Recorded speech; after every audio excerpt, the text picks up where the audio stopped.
Assalamualaikum warahmatullahi wabarakatuh.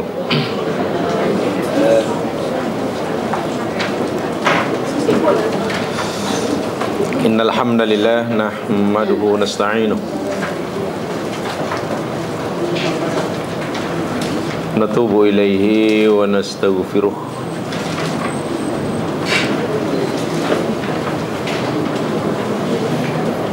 wa na'udzu billahi min syururi anfusina min sayyiati a'malina may yahdihillahu fala mudilla lahu wa may yudlil fala hadiya lahu.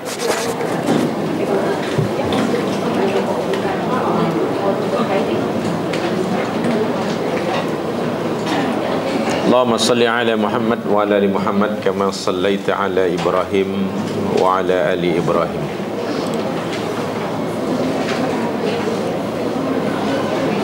Barik ala Muhammad wa ala ali Muhammad kama barakta ala Ibrahim wa ala ali Ibrahim innaka Hamidum Majid. Rabbi israh li sadri wa yassir li amri wahlul 'uqdatam min lisani yafqahu qawli. Qala Allah Ta'ala fil Qur'anil Azim wa huwa asdaqul qailin. A'udzu billahi minasyaitonir rajim.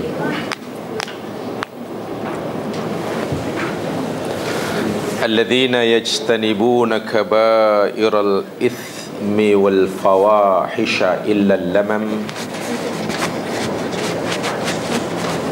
inna rabbaka wasi'ul maghfirah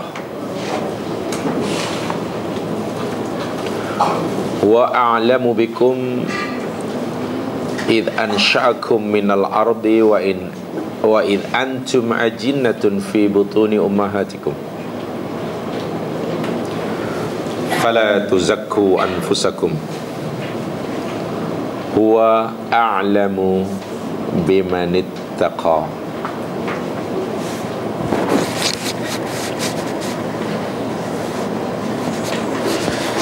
Orang-orang yang mereka menjauhi dosa-dosa besar dan perbuatan yang keji, kecuali dosa-dosa yang kecil,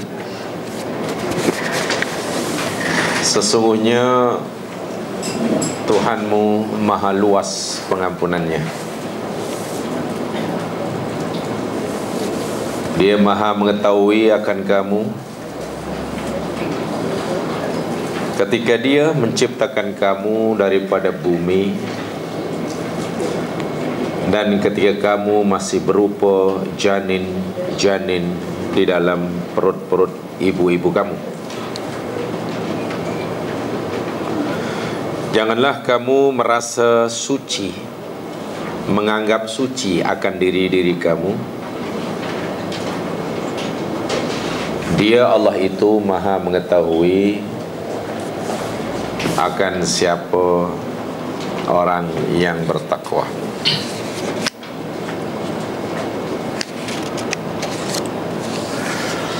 Kita akan teruskan siri pengajian kita Tazkiyatun Nafsi, siri Qalbun Salim.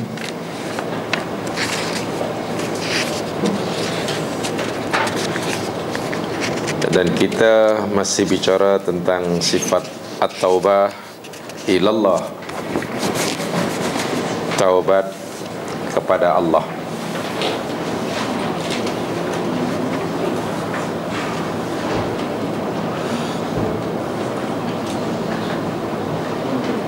Ada beberapa perkara yang perlu diingat berkaitan dengan penjelasan sifat ini pada siri-siri yang lepas.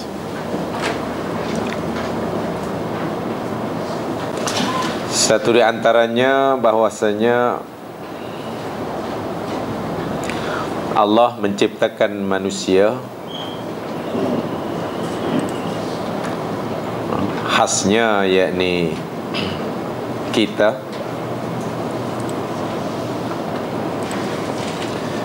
diberi bakat untuk melakukan kesalahan.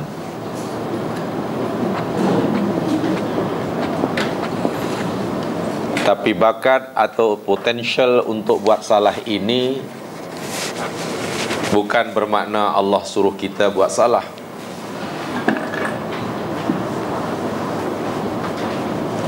Tetapi justru karenanya lah seseorang insan biasa akan mencapai darjah ketinggian makom yang paling tinggi.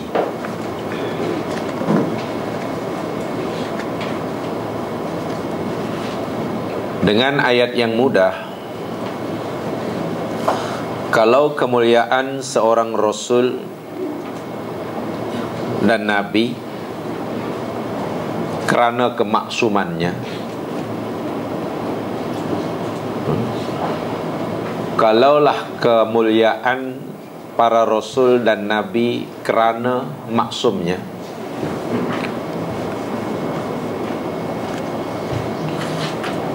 sebaliknya kemuliaan manusia biasa seperti kita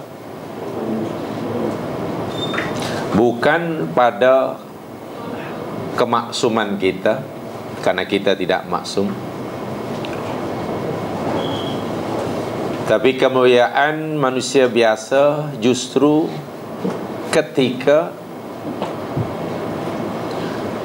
ia merasa hina, mengakui segala kesalahannya, terbayang siksa yang menunggunya jika dosanya tidak diampun, kemudian bersungguh-sungguh minta ampun, dipenuhi hati dengan dua perasaan sekaligus, rasa takut setiap kali mengingat dosanya dan perasaan mengharap pada pengampunan Allah, karena Allah Maha Pengampun. Ketika itulah seorang insan itu berada pada kemuliaan yang sangat-sangat tinggi. Dan itulah taubat. Ketika seseorang merasa dirinya hina akibat kesalahan yang dilakukan,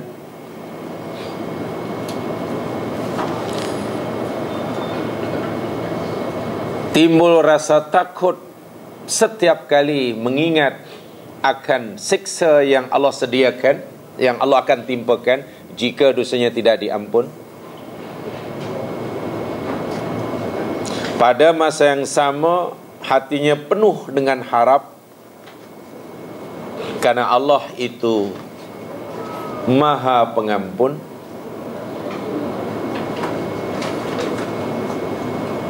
Lalu dia bersungguh-sungguh minta ampun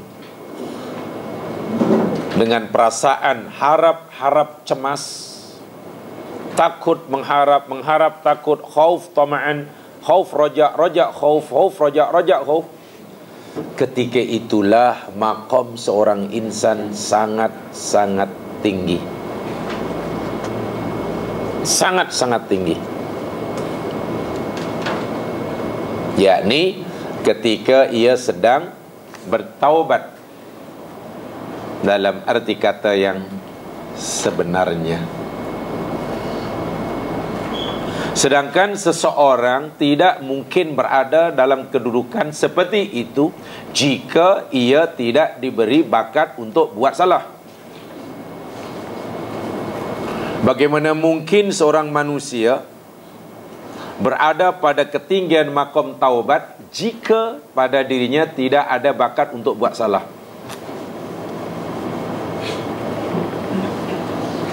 Sebab itu kalau kita lihat dari aspek ini, dari sudut ini, potensial yang Allah berikan pada diri manusia untuk melakukan kesalahan, Masya Allah, itu adalah anugerah Allah Subhanahu wa ta'ala. Hatta Rasul sallallahu alaihi wasallam sendiri bersabda,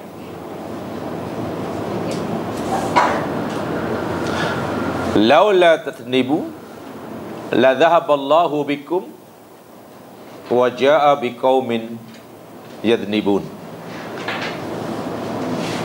thumma yastaghfirun fayaghfiru lahum. Imam Ahmad dalam kitab Musnadnya, Nabi bersabda, kalaulah kamu, kata Nabi, kalaulah kamu sekalian ini tak berbuat dosa atau tidak pernah berbuat dosa kerana tidak diberi bakat berbuat dosa, seperti mana malaikatlah maksudnya. Jika sekiranya kamu sekalian, wahai manusia, tak pernah melakukan dosa kerana tak ada bakat buat dosa, seperti mana malaikat, niscaya Allah akan hilangkan, akan lenyapkan kamu semuanya. Maknanya kamu tidak perlu ada di muka bumi. Lalu Allah akan ciptakan kaum atau makhluk yang lain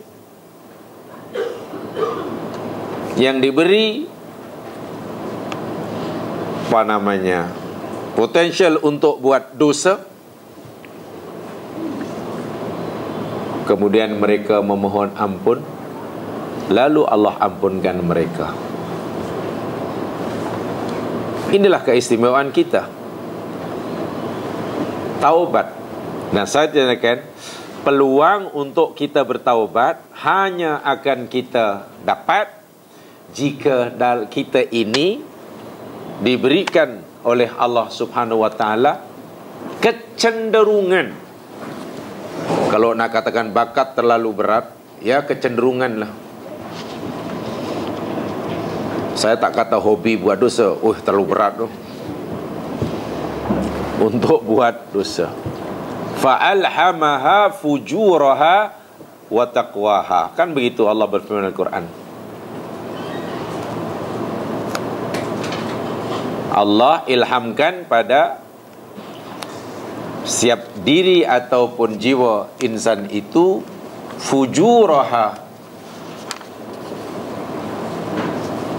sifat fujurnya, wa taqwaha, dan sifat takwanya. Ini jadi tak mungkin orang seperti kita, manusia seperti kita, ingin mencapai makom yang tinggi kerana dengan sifat maksum kita, karena kita tidak maksum. Tapi kita boleh mencapai makom yang sangat tinggi melalui taubat. Satu. Kesimpulan kedua terpenting daripada apa yang kita pelajari,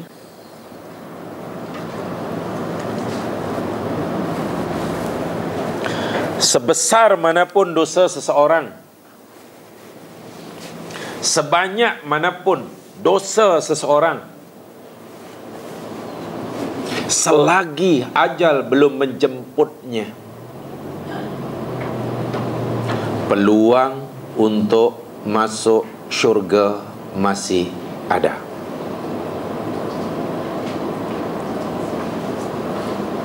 Saya ulangi, sebesar manapun dosa seseorang, sebanyak manapun dosa yang pernah dilakukan, selagi ajal belum menjemputnya, peluang masuk surga masih ada. Saya tak kata mesti masuk surga, peluang baginya untuk masuk surga masih ada. Kan Allah masih bagi peluang. Sama ada ia memanfaatkan peluang tersebut atau tidak, itu cerita lain. Dan kasihnya Allah pula terhadap orang yang berdosa, Masya Allah, luar biasa. Salafus salih pernah menyatakan, jemaah sekalian,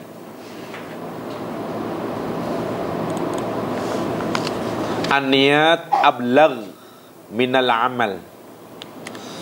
Ini yang belum sempat saya sampaikan tempoh hari, yang masih ada kaitan dengan usaha bertaubat.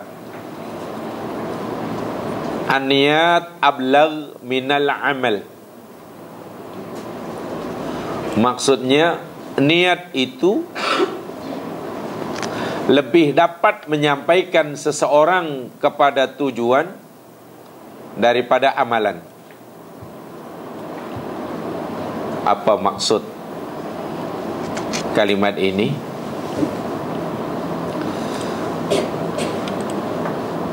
Niat itu niat lebih dapat menyampaikan seseorang kepada tujuan daripada amalan. Begini maksudnya. Contohlah, katalah seseorang ingin bertaubat karena dosanya. Tentulah punya keazaman, perlu punya keazaman yang kuat, ikhlas lillahi ta'ala, dan kemudian disertai dengan tindakan amalan. Tanpa ada tindakan, hanya sekadar berazam, niat, tak jadilah. Saya niat, saya berazam nak bertaubat, hanya niat, hanya modal dia. Modal untuk bertaubat hanya niat dan berazam, tapi tak pernah melakukan tindakan-tindakan yang amali. Bukan begitu maksudnya. Maksudnya ialah, kata ulama salafus salih, namanya Asy-Syaikh Al-Imam Yahya bin Abi Katsir. Al-Imam Asy-Syaikh Yahya bin Abi Katsir, beliau menyatakan, ta'allamun niyat, pelajari, kuasai oleh kamu betul-betul akan hakikat niat. Fa innaha ablaghu minal amali, karena niat itu lebih dapat menyampaikan kamu kepada tujuan daripada amalan. Artinya, amalan boleh menyampaikan kamu pada tujuan, niat boleh menyampaikan kamu pada tujuan, tapi niat lebih dapat menyampaikan kamu kepada tujuan. Saya nak bagi satu contoh. Tadi saya sudah telah sebut, sebanyak manapun dosa seseorang dan sebesar manapun dosanya. Di dalam hadis yang sahih, sangat popular sekali, Rasul telah menceritakan kepada kita kisah umat sebelum kita. Ini bukan umat Nabi Muhammad SAW, tapi umat dahulu yang telah terlanjur melakukan jenayah pembunuhan. 99 orang telah dibunuhnya, tapi keinginan bertaubat sangat kuat. Tanya pada seorang alim pada zamannya, masih adakah peluang untuk mendapatkan pengampunan? Seorang yang alim tetapi tidak bijak ini menjawab, tiada esok bagimu. Maknanya pintu taubat dah tutup bagi kamu. Maklum, karena orang ini ada hobi membunuh gamanya, penggal ajalah si alim yang kurang bijak ini. Cukup 100, ngam-ngam. Tapi hati masih menyesal, takut, menyesal, ingin sekali dapat. Kot-kot masih ada peluang. Jumpa oleh orang alim yang lain, dia alim dan dia sangat bijak. Masih adakah peluang bagiku, wahai tuan alim, untuk mendapatkan pengampunan? Ada. Syaratnya, kamu mesti tinggalkan kampung halaman kamu, pergi ke satu tempat, di sana kamu akan jumpa dengan orang-orang yang sama nasib dengan kamu. Ramai orang yang senasib dengan kamu. Kau pergi ke tempat ini. Tinggalkan tempat tinggalmu. Mungkin selama ini kamu menjadi jahat karena persekitaran.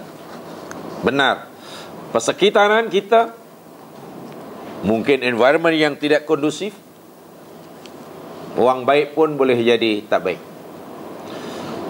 Pertama, dia gembira, ada rojak. Oh, maknanya masih ada peluang, ada harapan.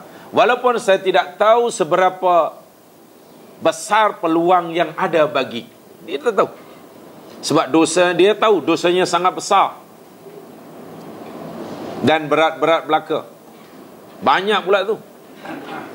Tapi dia kata peluang masih ada. Tak kiralah peluang tu besar atau kecil, mesti aku manfaatkan. Dia niat sangat kuat, ingin mendapatkan bangunan sangat kuat, azamnya sangat kuat. Kemudian diikuti tindakan. Tindakan dia, yakni meninggalkan kampung halamannya. Itu tindakan, itu namanya amal. Itu namanya amal. Pergi ke tempat yang diberitahukan kepadanya. Tak tahu di manalah tempatnya, tapi mesti tinggal. Dah keluar. Jadi hatinya dipenuhi oleh dua sifat itulah. Satu, harapan, karena dikata masih ada peluang untuk kamu mendapatkan pengampunan. Ada. Pada masa yang sama, hatinya penuh dengan rasa takut. Sedangkan dosanya bukan sedikit dan juga bukan dosa kecil. Ingat akan dosanya, teringat akan siksaan yang Allah sediakan buatnya. Jika tak dapat pengampunan, timbul rasa takut yang luar biasa. Tapi bila dia ingat kata Tok Alim bahawa masih ada peluang baginya untuk mendapatkan pengampunan, maknanya pintu surga belum tertutup baginya, karena dia belum menemui ajalnya, timbul harapan berbunga-bunga. Nih, hatinya dikuasai oleh dua sifat ini. Khauf, takut, roja, mengharapkan. Keluar rumah.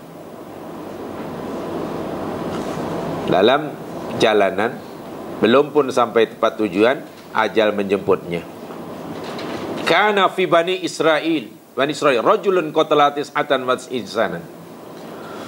Ada seorang laki Bani Israel dahulu membunuh 99 orang. Thumma haraja yas'alu fa'ata rahiban fasalahu. Faqala lahu. Dia datangi seorang rahib, seorang alim, dan bertanya kepadanya, hal min taubatin. Adakah masih ada peluang baginya untuk bertaubat? Qala la. Si padri, si rahib yang alim ni jawab, oh tidak. Tiada peluang bagimu untuk taubat. Faqatalahu, dibunuhnya si padri ini. Fajala yas'alu, faqala lahu rajulan.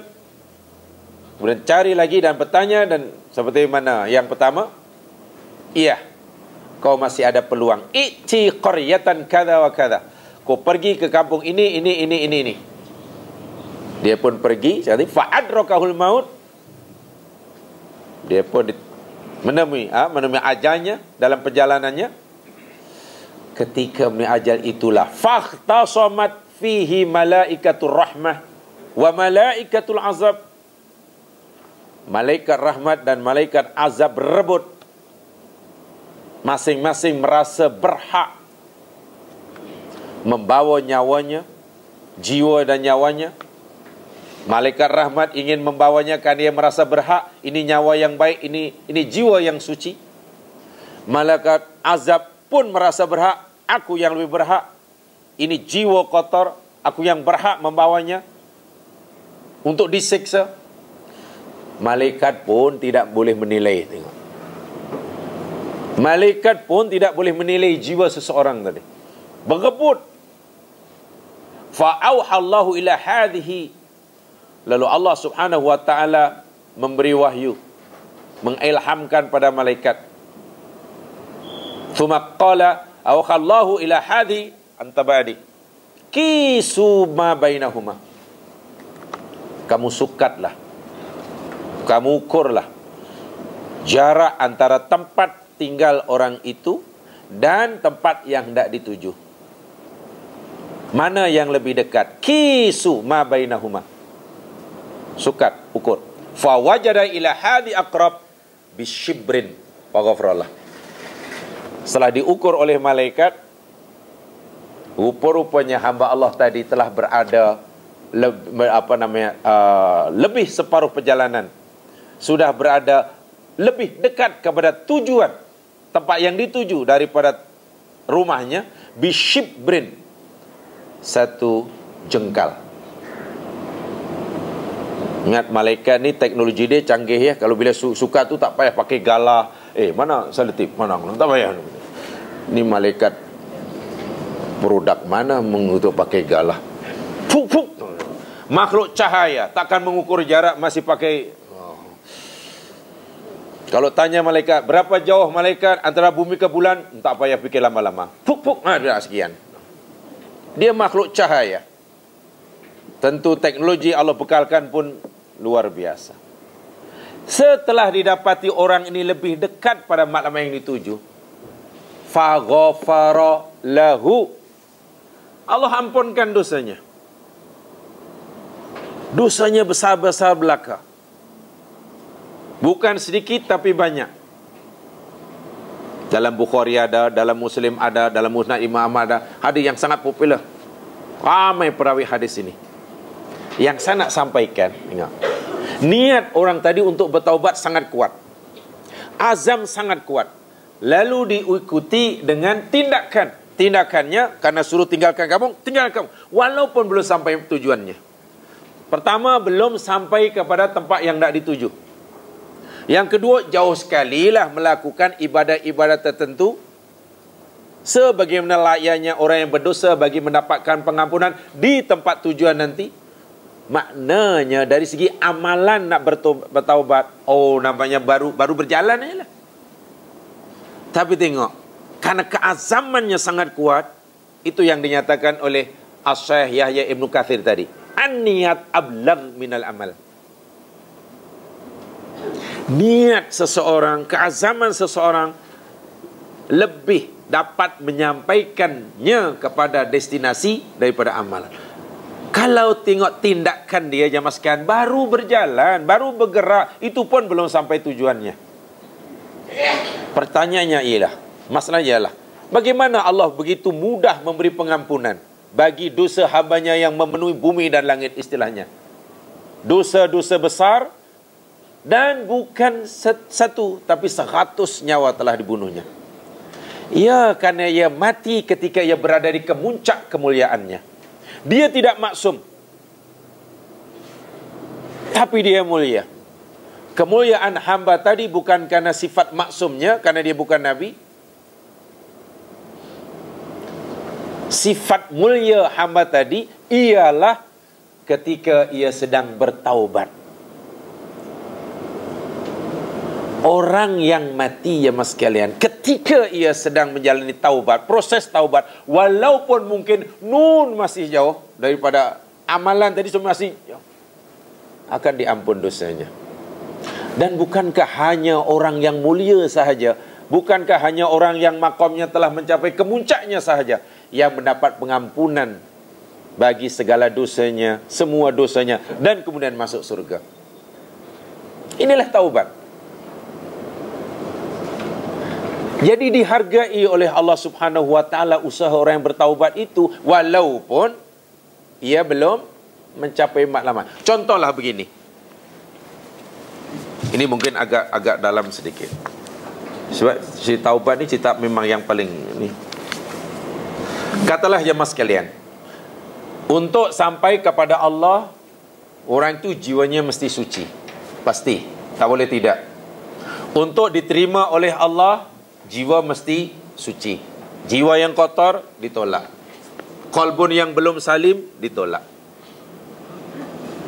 Untuk sampai qalbun salim, untuk sampai jiwa yang suci, katakanlah mesti sudah sampai tingkat sini. Sudah sampai tingkat berapa umpamanya? 10 umpamanya. Tingkat 10. Kalau orang itu buat salah, jatuh tingkat 2, 9. Buat lagi salah, turun, baru tingkat 8. Orang yang telah melakukan dosa besar, membunuh 100 orang, agak-agak dia berada di tingkat mana daripada kesucian jiwa? Daripada aspek suci atau tidaknya jiwa, bila dosanya membunuh 100 nyawa, di mana? Tingkat 6, tingkat 7? 1 atau mungkin 0. Betul.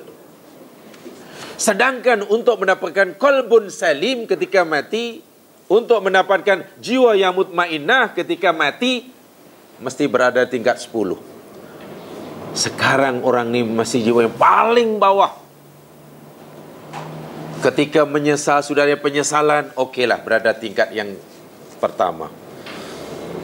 Kemudian bergerak, kemudian ada rasa takut, naik tingkat yang kedua.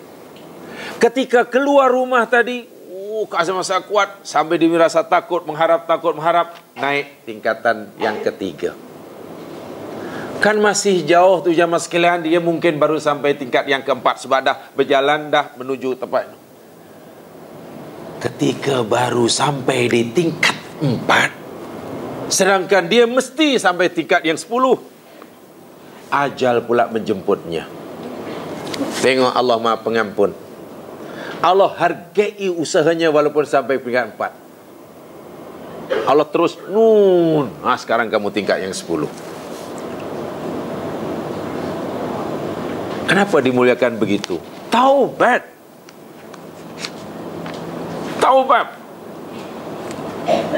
Kemuliaan seseorang insan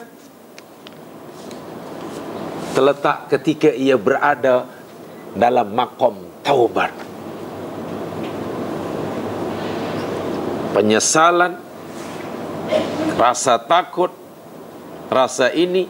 Jadi kalau dosa sebesar dan seberat itu pun mendapat pengampunan, ya takkanlah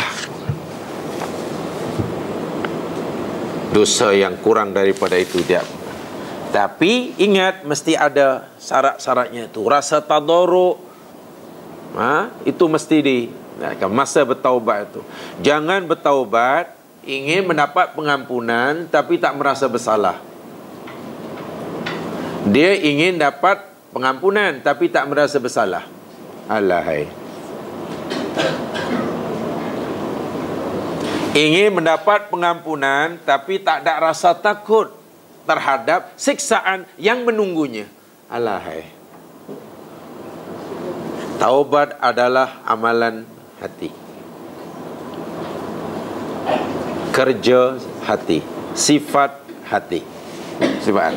Sebab tadi nyatakan tidak ada orang yang bebas daripada maksiat. Tidak ada. Tidak ada orang yang bebas daripada maksiat. Yang disuruh oleh Allah, bila anak Adam terlanjur melakukan maksiat, hendaklah berusaha membersihkannya. Ingat akan kesalahan. Baik. Untuk mempertegas lagi penjelasan ini, saya ingin berikan satu contoh saja. Walaupun dalam Al-Quran mungkin ada segudang contoh. Dalam Al-Quran mungkin ada segudang contoh. Tahu gudang? Tahu. Gudang ni agaknya besar ke kecil? Ya, jadi kalau bila saya mengatakan segudang contoh, maknanya contoh yang banyaklah. Ya, memang bahasa saya bahasa begitu, gempa. Saya tak kata dalam Quran ada macam-macam contoh. Itu belum. Segudang contoh. Baik, saya berikan satu sahaja. Maqam seseorang, seperti saya nyatakan, berada di kemuncaknya, maqam kemuliaannya, ketika ia berada pada maqam taubat. Sedangkan orang itu boleh berada pada maqam taubat bila ia terlanjur buat dosa. Dan orang itu terlanjur buat dosa, ya kerana pada dirinya Allah bagi itu tadilah fujur tadi, potensial untuk dibuat jahat. Kalau bakat katalah terlalu berat nak sebut bakat lah. Takat bakat jahat itu mungkin berat sangat. Wah, dia ada talent. Talent dia apa? Talent menipu.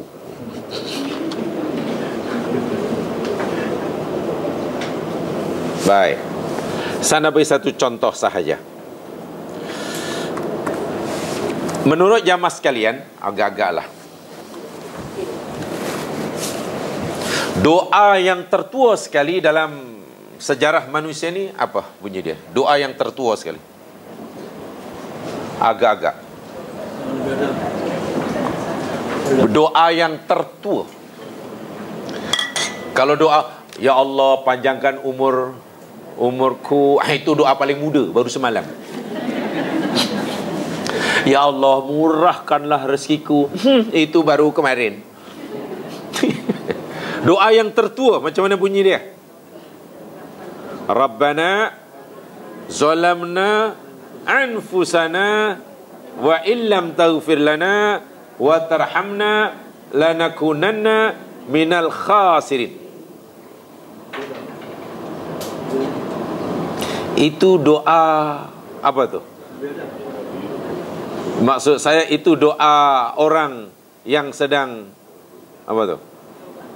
Bertaubat kan? Bukan Nabi yang mengajarkan, walaupun yang membacanya Nabi. Nabiullah Adam AS. Yang mengajarkan doa ini Allah sendiri. Sehingga Allah rakamkan dalam Al-Quran, dalam surah Al-A'raf,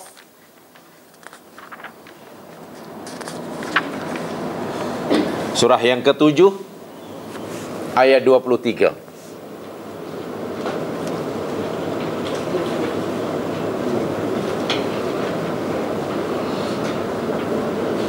Surah yang ke-7 Al-A'raf ayat 23.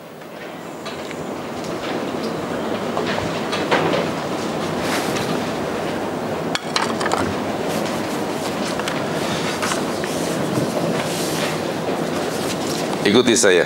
A'udzu billahi minasy syaithanir rajim. Qala rabbana zalamna anfusana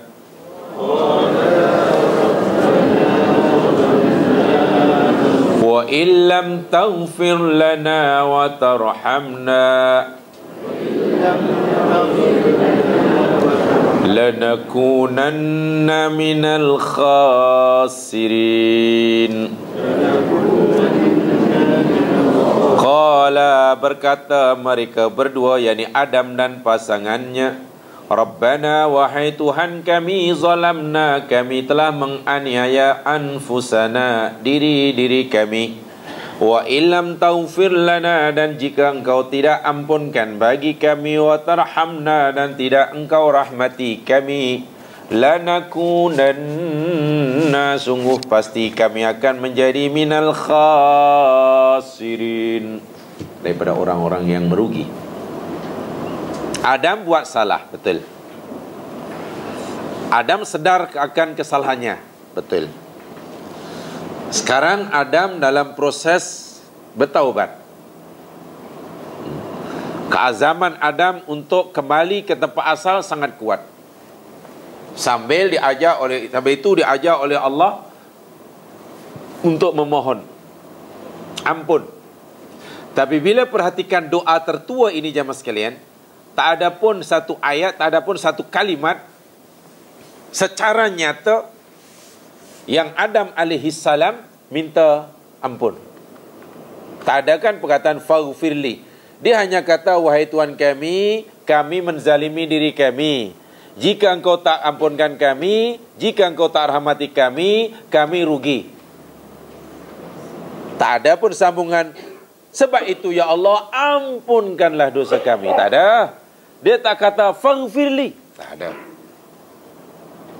Secara nyata, secara langsung, secara jelas tidak disebutkan. Walaupun saya kata tadi Adam benar minta ampun, tapi rupa-rupanya perkara yang terpenting bukan kalimah faghfirli itu. Apa yang dirasakan oleh Adam ketika ia inginkan pengampunan daripada Allah bagi segala dosanya. Bila ini yang ada, apa yang saya jelaskan, ini yang ada pada hati seseorang ketika ia minta diampunkan dosanya, Masya Allah. Pertama, orang itu telah berada di kemuncak makamnya. Tadi saya sebutkan, dia berada pada makam yang sangat tinggi, yang ditaubat tadi. Dan nanti Allah Subhanahu wa taala akan ampunkan dosanya. Coba perhatikan, apa agak-agak yang dirasakan oleh Adam ketika Adam AS berkata, Rabbana zalamna anfusana, wahai Tuhan kami telah menganiaya diri kami, menzalimi diri kami. Apa agak yang dirasakan dalam? Pertama, jemaah sekalian, ini pengakuan yang jujur bahkan bahwa dia adalah salah. Ini syarat. Kita bersalah, mengakui sejujurnya kita salah. Jangan pakai tapi-tapi. La tapia. La tapia itu tak ada tapi lah. Sebab la roiba tiada keraguan, la haula tiada. Jadi la tapia. No buts. Sebab tengok, Adam jamaah sekalian melanggar larangan Allah. Apa kan iblis punya angkara kan? Kan iblis yang akhirnya Adam. Benar. Kesalahan iblis. Iblis memang menjadi puncanya. Tapi ketika Adam mengakui dosanya, ya Allah, kami menganiaya diri kami, ya Allah. Tapi iblis tahu, kalau iblis tahu, tapi. Bila dah mengaku salah di hadapan Allah, jangan pakai tapi satu, dan jangan coba mengkambing hitamkan orang lain. Tahu kambing hitam? Mana bukan kambing putih lah. Ya Allah, benar ya Allah, semalam hamun ya Allah, tak sembahyang, tak bilang tapi kan, pasal ini dia tu jadi, memanglah salah, tapi dia pun, jangan. Bukan begitu cara minta ampun. Sebab kalau kita masih cari orang lain, kita cari kambing hitam, sebenarnya itu hanya merugikan kita dalam proses kita bertaubat. Apa sebab? Merugikan diri kita karena kita sebenarnya dengan mencari kambing hitam, kita ingin mengurangi rasa bersalah. Betul? Kan kakeknya kita hanya ingin mengurangi rasa bersalah. Ya Allah, benar hamba ini berdosa, tapi iblis yang ni lah. Jadi walaupun bersalah pun, janganlah dianggap saya seorang aja dia pun. Dia hanya mengurangi rasa bersalah. Sedangkan taubat, seelok-eloknya, kita mesti kuatkan rasa bersalah itu. Semakin kuat kita mengakui perasaan bersalah, maka semakin naik makom kita di hadapan Allah. Itu hebatnya orang bertaubat.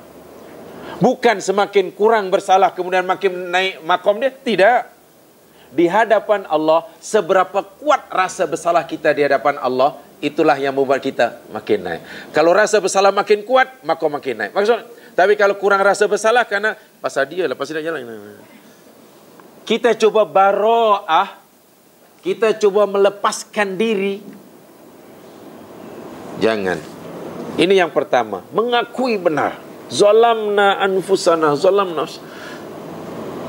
Sebab itu orang nak bertaubat, pertama kena tahu dosanya, ingat dosanya, mengakui dosanya. Ini mungkin yang kadang kita take for granted bila beristighfar.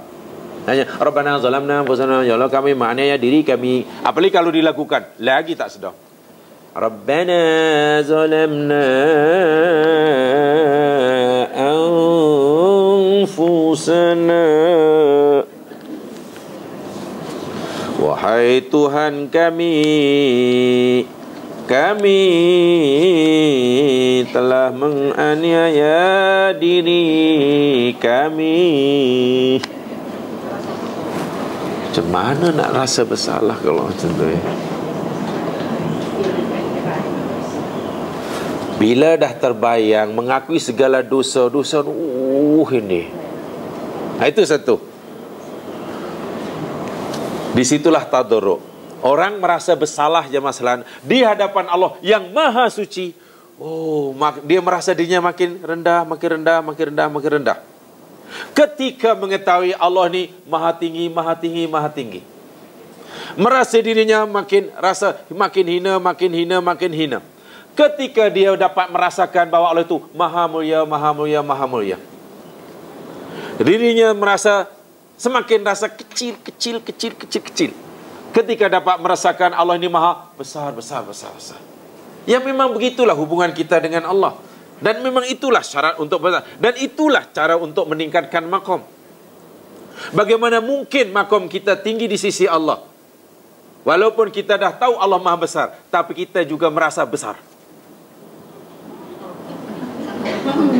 Anda yakin Allah itu maha besar? Yakin. Tapi bagaimana mungkin makom kita akan naik kalau kita pun masih merasa besar di hadapan Tuhan? Bagaimana makom boleh naik di sisi Allah walaupun kita yakin Allah maha suci, sedangkan kita masih merasa tidak bersalah? Itulah yang saya katakan. Ini kaitannya dengan kolbun. Memang tidak mudah. Sedangkan cara yang paling yang benar, kalau kita ingin naik di sisi Allah, Allah ingin muliakan kita, naik ni, hendaklah kita jatuhkan, kita rendahkan, kita hinakan sehina-hina di hadapan Allah. Menghinakan diri di hadapan Allah, merasa hina di hadapan Allah, itulah kemuliaan. Tapi menghinakan diri di hadapan manusia, itu memang hina betul itu. Merasa hina di hadapan orang lain, itu betul-betul hina. Betul-betul hina. Itu yang dirasakan oleh Adam. Oh benar ya Allah. Rasa bersalah itu terlalu kuat. Walaupun Adam alaihissalam melakukan kesalahan itu sebenarnya tidak sengaja. Quran sendiri pun mengakui nasiya. Nasiya itu lupa. Ya. Adam terlupa. Kenapa Adam lupa? Allah bagi tahu kita. Karena Adam tidak punya keazaman yang kuat untuk mengingat. Kalau kita tanya Al-Quran, kenapa kita lupa? Quran jawab, karena anda tidak punya keazaman yang kuat untuk mengingat. Bukan sebab, bukan faktor usia. Dia kata, kenapa sekarang lupa? Yalah, sebab sekarang kami ni dah tua, katanya. Memanglah, lupalah. Sebenarnya bukannya tua, sudah tak muda. Kenapa lupa? Mungkinlah awak tidak makan kismis. Cobalah amalkan kismis ini.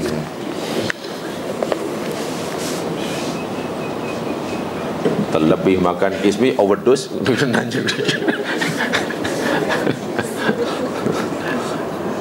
Tak ada keazaman yang kuat untuk mengingat.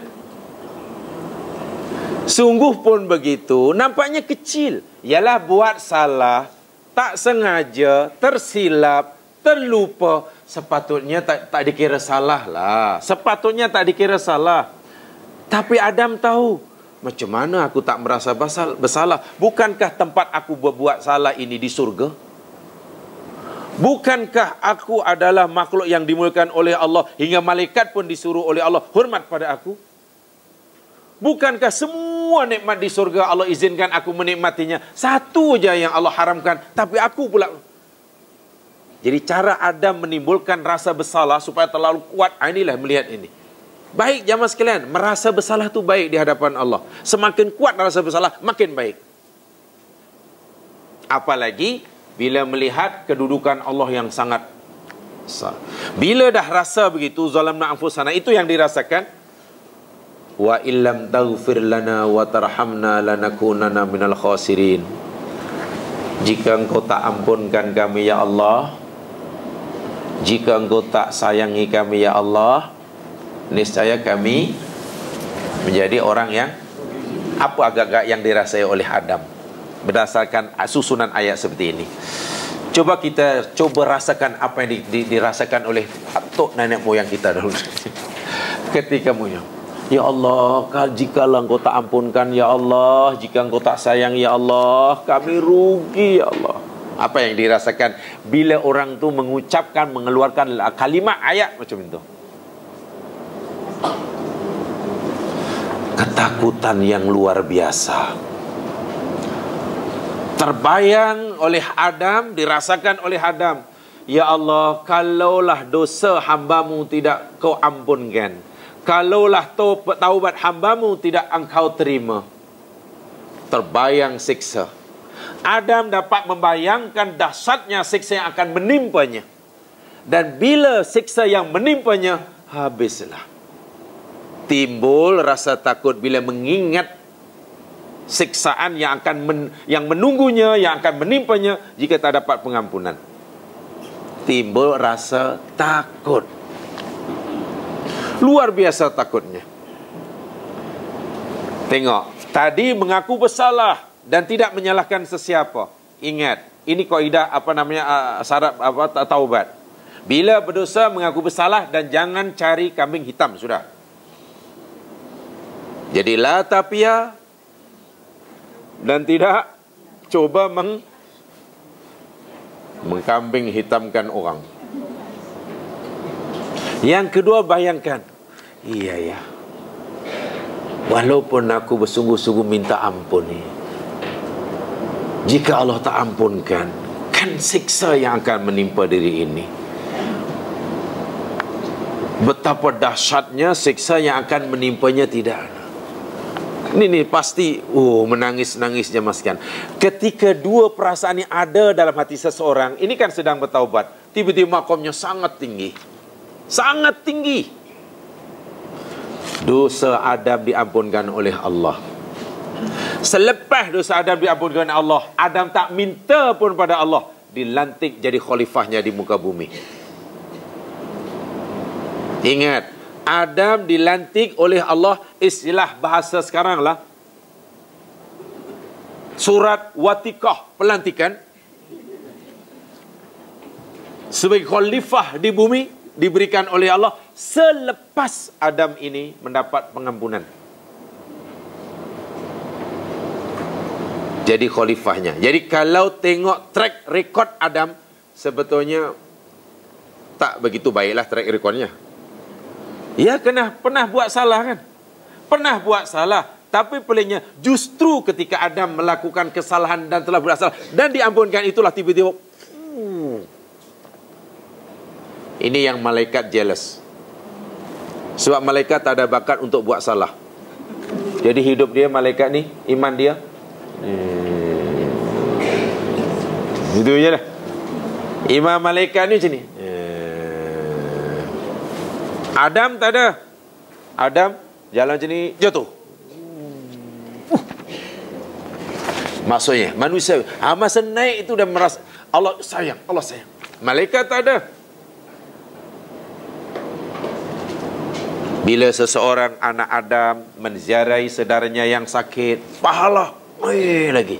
Malaikat tak ada peluang untuk ziarah kawannya yang sakit. Ada malaikat yang mana kawan kita lama tak nampak. Katalah kalau malakul maut yang demam, seronoklah yang lain. Sama ada seronok atau malah sengsara, sebab semua hanya sakatul maut. Ramai orang yang koma semuanya. Sebab apa ya, malakul maut dia demam lah. Lepas tu lebih kurang dalam sebulan dia baru sembuh. Jadi tak ada malaikat pergi ziarah kawan malaikat yang sama-sama kerana sakit. Tak ada. Jadi tak ada lah nikmat sini, tak ada. Tak ada makam malaikat tak naik sebab tolong orang, tak ada. Tolong kawan dia, tak ada. Di kalangan manusia tengok, ada yang susah, yang senang menolongnya, naik lagi makam dia. Kan? Ada yang jatuh, dibangunkan, ada yang lupa, diingatkan. Kan tawasau bil haq, tawasau bis sabri hanya ada di kalangan manusia aja. So itu malaikat sangat jealous kepada manusia. Sangat jealous.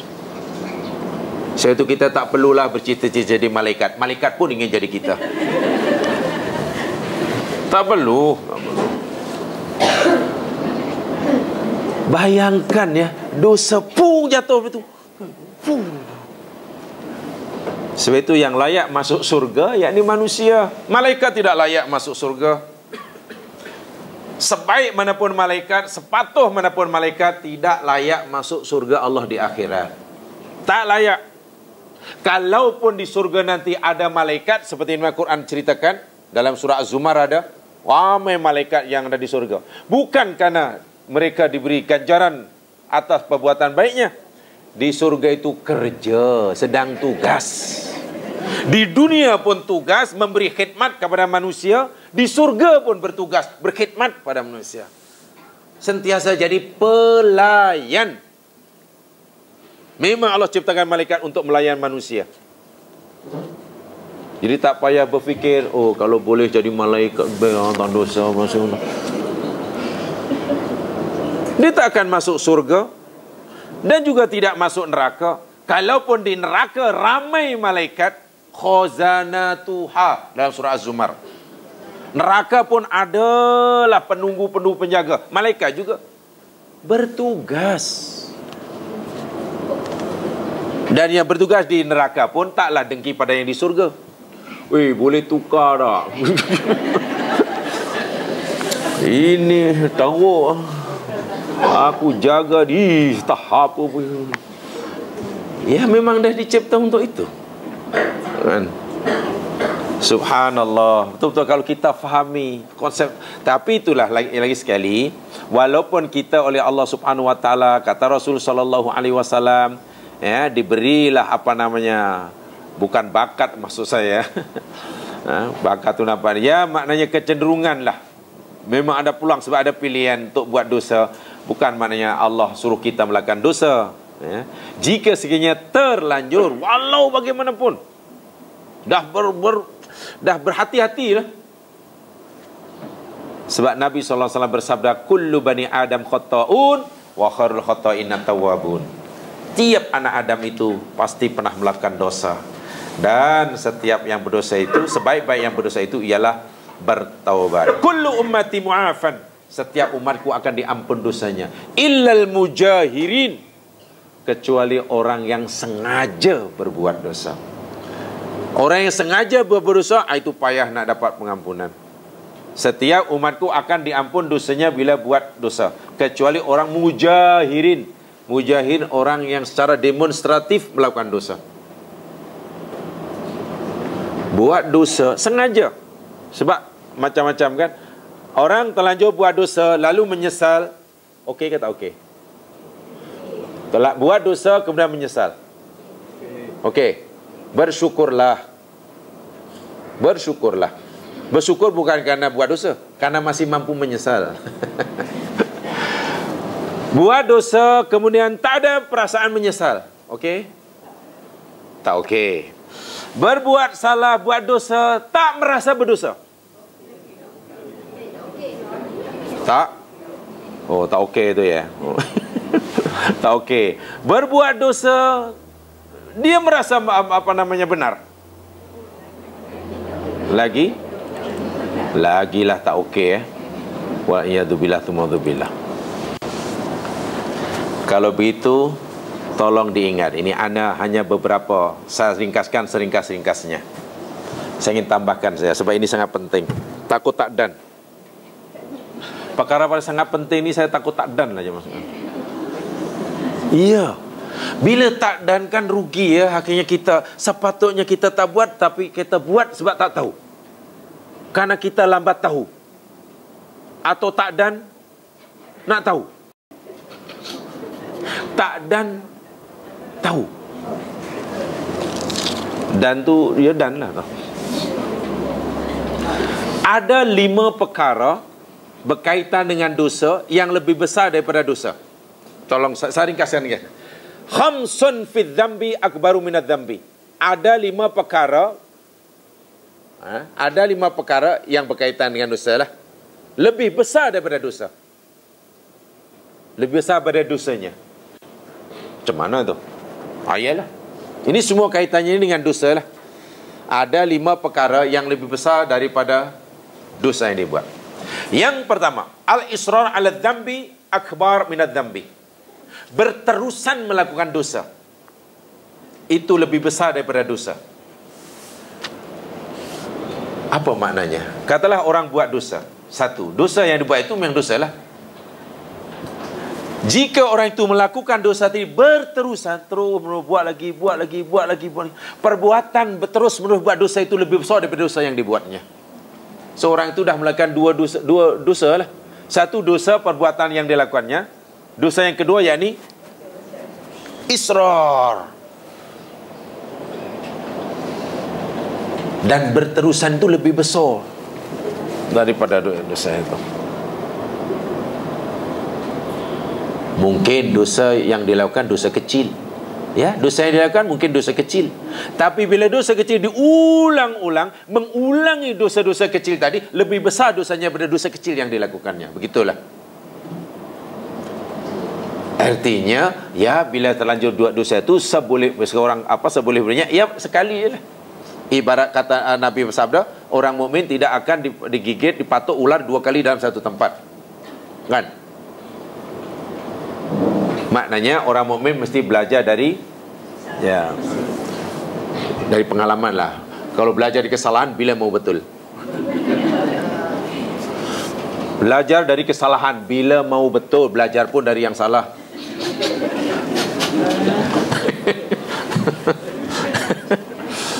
Saya tak tahu itu istilah itu betul ke tak betul. Anda mesti belajar dari kesalahan. Bila nak betul, kalau belajar pun dari yang salah, ambil belajar yang betul.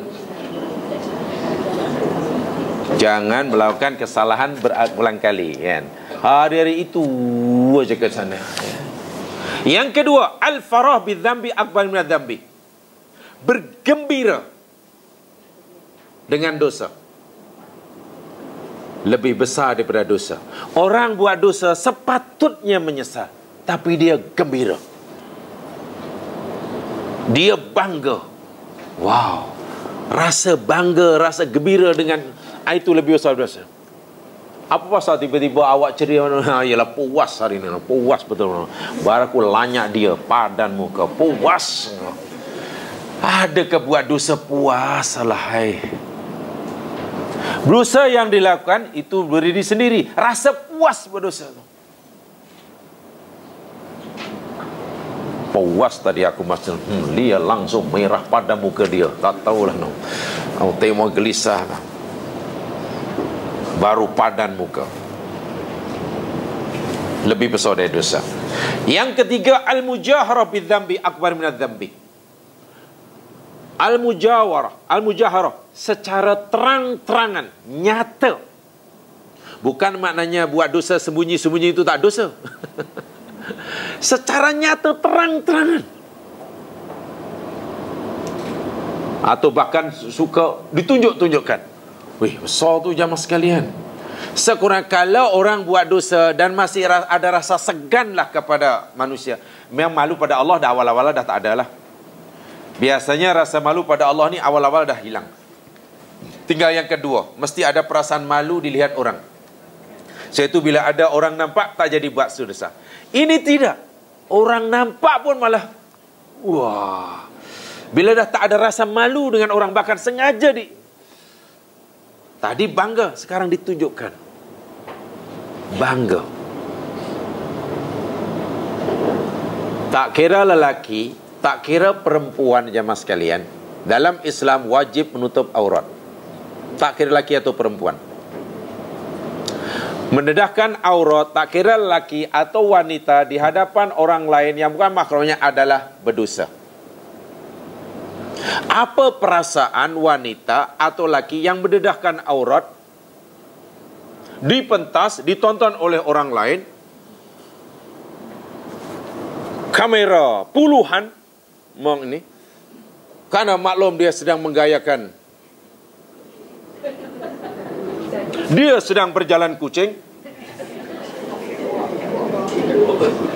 Yang satu, yang laki sedang menayangkan apa tu? Kan ada kan Mr. Asia, Mr. Kan ada kan lelaki yang apa namanya tu, pertandingan apa tu? Bodybuilder tu kan? Bodybuilder, Mr. Asia, Mr. Universe, Mr. Akhirat, Mr. Ada apa orang yang ikut apa tandingan bodybuilder pakai jubah. Atau paling kali kat saja. Apa yang nak nampak?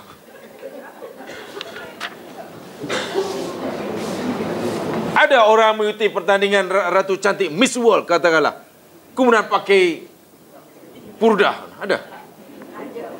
Pertanyaannya bukan pakai atau tidak. Yang pasti kedua sedang merdekakan orang. Bagaimana perasaannya ketika merdekakan orang dan ditonton oleh orang ramai? Malu, sedih, kecewa, bangga. Apalagi dapat markah 100%. Apa dia tak fikir orang itu telah melakukan kegagalan yang berganda-ganda?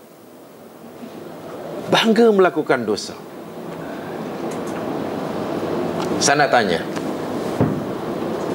orang yang sedang berlakon, lakon drama, lakon filem, lakon macam-macam namanya lakon, dan mengambil peranan, ambil watak peranan suami isteri, supaya lakonan tadi hidup, pelakon laki dan perempuan mesti menghayati penuh dengan penghayatan. Si lelaki rasakan, bayangkan bahawa yang ada di hadapannya ini adalah istrinya yang halal. Si pelakon perempuan pun yakinkan dirinya bahawa si lelaki yang ada di depan ini adalah suaminya, supaya nanti lakonan yang dagang ini hidup. Kamera pun action. Yang menonton ribuan, puluhan itu kru apa ni semua ni, belum nanti ditayangkan. Setelah cut, wah, bagus, memang real. Tak perlu orang yang tak perlu. Oh, tak perlu sekali ya sudah. Macam mana perasaan orang setelah melakonkan dan real tadi? Bangga, kan dikatakan. Mesti bangga. Dapat award apa? Ada yang menyesal. Apa dia fikir tidak berdosa itu, kan? Apa namanya perbuatan itu? Dosanya lebih besar daripada yang dosa yang lainkan itu. Ni rasa jawara tu. Oh, so macam mana nak bertaubat? Lepas tu, you jangan tengok itu. Apa? Belakon. Profesional. Saya profesional. Saya profesional. Jangan lihat itu. Apa kamu fikir saya tidak sembahyang? Siapa tuduh awak tak sembahyang? Saya pun ngerti agama. Saya dulu masa 20 tahun hatam Quran. Apa kena mengenai dengan hatam Quran lah, makcik? Alah. Jawapan tu pelik kadang. Walaupun macam ni sebenarnya hatam Quran 20 tahun. Apa dia fikir hatam Quran tu menjadi tiket masuk surga, dia fikir? Atau menjadi tiket untuk boleh melakukan apa sahaja? Pelik ya kadang-kadang. You jangan fikir, tengok, walaupun saya macam ni sekarang, dulu saya dah hatam Quran katanya. Saya didikan agama kuat katanya. Mak bapa saya ajar saya mengaji katanya. Alahai. Kasihan kadang tengok cara berfikirnya. Mujaharah namanya. Apa namanya? Terang-terangan. Yang keempat, istisgharudz dzambi akbar minadz dzambi. Meremehkan dosa. Memperkecilkan dosa. Itu lebih besar daripada dosa. Dosa yang dilakukan, kenapa awak buat sunnah? Halah, bukan besar sangat, kecil je. Nanti balik wuduk, gugur lah katanya. Alah, pergi apa sembahyang, nanti jamaah lepas sembahyang habis lah. Bukan dosa besar sangat, kecil, bukan selalu. Bukan selalu. Lagi pula bukan ai seorang, ramai orang yang buat katanya. Lagi pula kita ni bukannya malaikat. Ada alasannya. Tujuannya nak meremehkan dosa yang dibuat tadi. Tapi yang awak berdua ni dosa besar. Tahu memang dosa besar. Mengumpat tu dosa besar. Saya dah belajar dosa-dosa besar termasuk mengumpat. Bukunya pun dibagi free katanya. Mungkin pasal free tu yang tak. Mungkin dibagi free tu katanya. Kalau beli mungkin dulu gerut. Saya tahu memang dosa besar mengumpat tu. Tapi iyalah, mana ada orang tak boleh mengumpat. Lagi pula bukan selalu. Ini boleh kira jarang-jarang. Yang dia itu lagi selalu. Patutlah itu. Lagi pula manalah zaman sekarang tak boleh mengumpat. Kita bukan malaikat. Tengok macam-macam apa kita alasan ni. kita mau azan. Sebetulnya kita hanya nak mengurangi rasa bersalah. Dalam bahasa yang lain, nak memperkecilkan dosa besar tadi. Dosa yang kita buat, dosa besar. Usaha kita meremehkan, mengkecilkan, itu adalah lebih besar daripada dosa besar. Bayangkan. Jadi, lalu kita cukupkah dengan dosa yang banyak itu hanya astagfirullahaladzim 3 kali lepas solat? Tak cukup. Sedangkan jika tidak dapat pengampunan, neraka tempat dia. Sangat-sangat besar. Dipanggil istisgharudz dzambi. Memperkecil. Yang kelima, ad-da'wah ila dzambi.